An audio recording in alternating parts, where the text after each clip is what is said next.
Do you mean by that I jumped now, but do you mean by it that one should not say things which one did not experience or did not feel or doesn't know?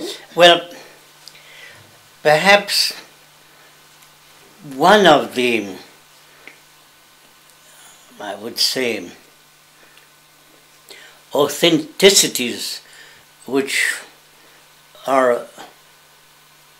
is looked for in the Sufi movement, I don't always say is found, but is looked for, is exactly that. Not to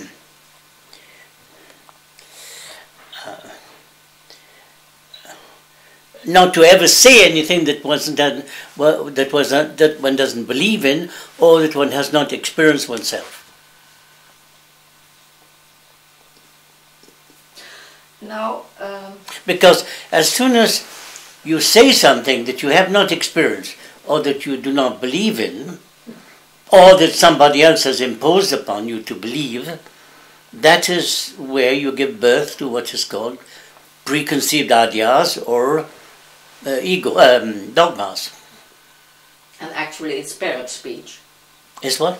Parrot speech. Papegaai. Oh, parrot speech, yeah.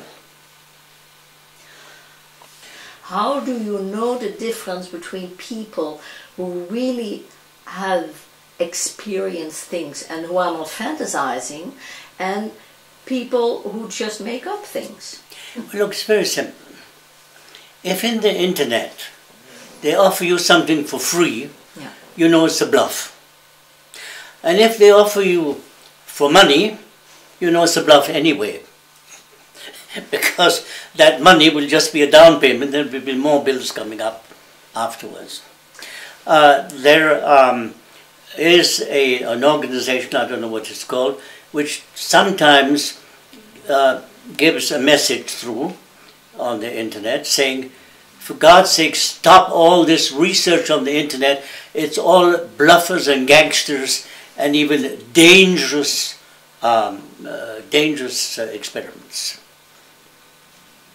How many girls have been looking for a man and they ended by having lost their life because of it, or their money?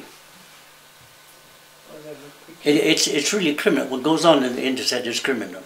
Okay, I understand what you're saying and I agree totally. But that is the same thing within all esoteric organizations. As soon as we say Sufis, we shall offer you spiritual development at free, you don't have to pay anything, it's bluff. So what do we offer? Well, in the Sufi movement there's a membership which is about 60 euros a year. That's for the upkeep of the movement, that's all. Yeah, but what do we offer? What do we offer? Yes. What we offer is to help the member to discover that whatever you're looking for is already there, so you don't have to look for it outside. And you don't even have to look for it in our movement. Look at it inside in yourself. Happiness, for instance. You can run over the whole world and you never find happiness. Happiness is oneself. Happiness is a condition, is a state of mind. It's the harmonious condition of the heart. Nobody can make anybody happy, but we can make others happy. And that's the whole point. That is what's so very special in the Sufi teachings. The only way to make any progress on the spiritual path is to try whatever you say, whatever you do, whatever you think, for that to be an opportunity of offering a little bit of happiness to others. That's all, nothing else. Mere need. Life is happiness. Spirituality, what is spirituality? Spirituality is only happiness, that's all it is. It doesn't mean that you're any more, any higher than anybody else. It doesn't mean that you're nearer to God. But that's all kinder fairy tales. Can you tell something about the idea of spiritual liberty?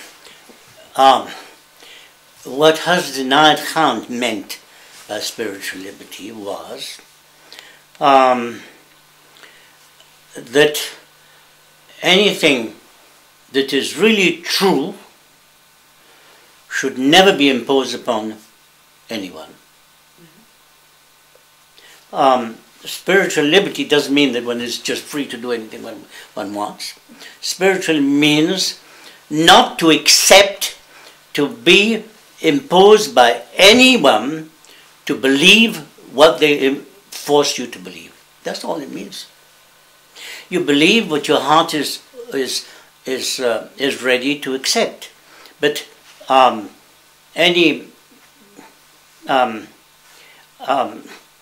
the spiritual path, whatever it is,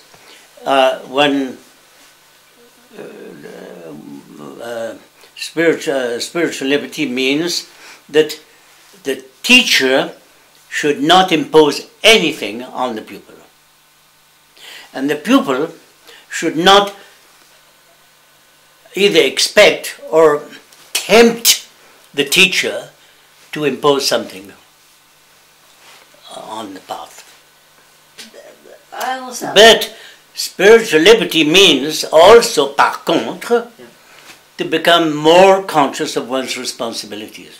Because the freer you are, that is where your sense of responsibility is challenged. Can you explain that a little bit further? Well, you see, if one is completely under the boots of a teacher, one just leaves all one's responsibilities to the teacher to guide one as one wishes to be guided, which in fact is, one calls that in Dutch slaphals.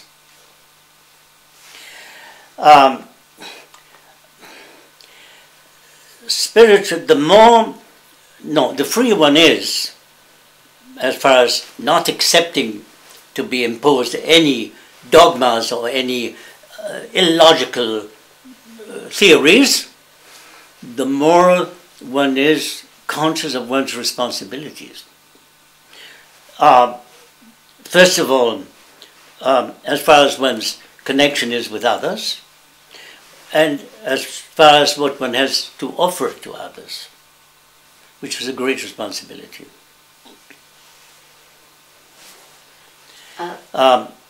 For instance, to avoid causing troubles to others,